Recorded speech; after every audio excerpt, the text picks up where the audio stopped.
ایک بادشاہ تھا، بہت طاقتور تھا، بہت امیر تھا، لیکن وہ خوش نہیں تھا۔ اسے لگتا تھا کہ اگر وہ 3 سوالوں کے جواب جان لے تو وہ کبھی کامیابی سے محروم نہیں ہو سکتا۔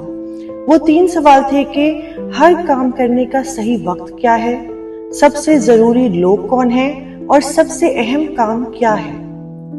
اس نے پورے ملک میں اعلان کرا دیا کہ جو بندہ ان 3 سوالوں کے جواب دے گا اس کو بہت بڑا انعام ملے گا۔ بہت سے عقل مند آئے، ان کے جوابات مختلف تھے۔ کسی نے کہا صحیح وقت کو پہچاننا ناممکن ہے، اس لیے ہر وقت تیار رہو۔ دوسرے سوال پر کسی نے کہا سب سے ضروری لوگ مشیر ہیں، کسی نے کہا پادری، کسی نے کہا ڈاکٹر، کسی نے کہا سپاہی۔ تیسرے سوال پر کسی نے علم حاصل کرنا سب سے اہم کام ہے، عبادت سب سے اہم کام ہے، اور اسی طرح مختلف جوابات آتے گئے۔ کوئی جواب بھی بادشاہ کو پسند نہیں آیا۔ بادشاہ کی تسلی نہیں ہوئی۔ بادشاہ نے سوچا کہ جنگل میں ایک مشہور درویش رہتا ہے، عقل مند ہے لیکن کسی سے ملتا نہیں ہے۔ بادشاہ سادہ کپڑے پہن کر اپنے کچھ سپاہیوں کو پیچھے چھوڑ کر درویش کے پاس چلا گیا۔ درویش اپنی جھونپڑی کے سامنے زمین کھود رہا تھا، بہت زیادہ تھکا ہوا تھا۔ بادشاہ نے اپنے 3 سوال پوچھے تو درویش نے جواب نہیں دیا اور کھودتا رہا۔ بادشاہ نے کہا تم تھک گئے ہو، میں تمہاری جگہ کھود دیتا ہوں۔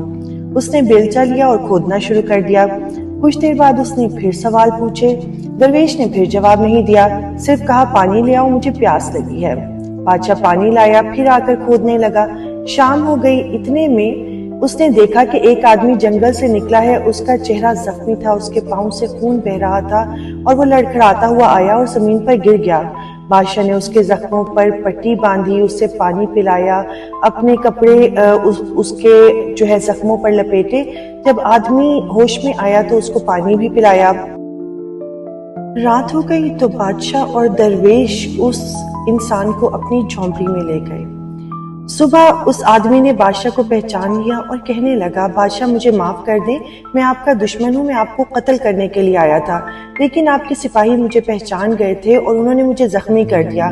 میں بھاگ کر یہاں آیا اور آپ نے میری مدد نہ کی ہوتی تو میں مر جاتا۔ اب میں آپ کا خادم ہوں۔ بادشاہ بہت خوش ہوا۔ وہ درویش کے پاس گیا اور کہا کہ اب بتاؤ کہ میرے سوالوں کے جواب کیا ہیں۔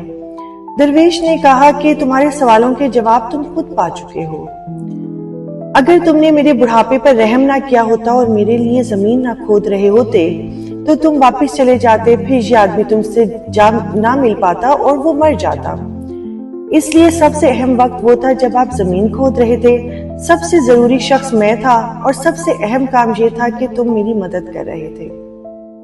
پھر جب یہ آدمی آیا تو سب سے اہم وقت وہ تھا جب تم اس کے زخموں پر پٹی باندھ رہے تھے۔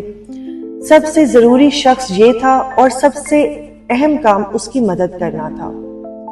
یاد رکھیے کہ سب سے اہم وقت اب ہے، سب سے ضروری شخص وہ ہے جو اس وقت آپ کے سامنے ہے، اور سب سے اہم کام وہ ہے جو آپ اس شخص کے لیے کر سکتے ہو۔ اس کا سبق یہ ہے کہ ہم اکثر کل کی فکر میں آج کو کھو دیتے ہیں۔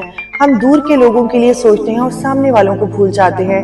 ہم بڑے بڑے کاموں کی منصوبہ بندی کرتے ہیں اور ہاتھ میں جو کام ہے اس سے کتراتے ہیں، لیکن حقیقت یہ ہے کہ ہمارے پاس صرف آج ہے، صرف ابھی ہے، اور صرف وہ شخص ہے جو ہمارے سامنے ہے، جو اس لمحے کو پہچان لے، جو سامنے والے کی مدد کرے، جو موجودہ لمحے میں اچھائی کرے، وہی حقیقی کامیابی ہے۔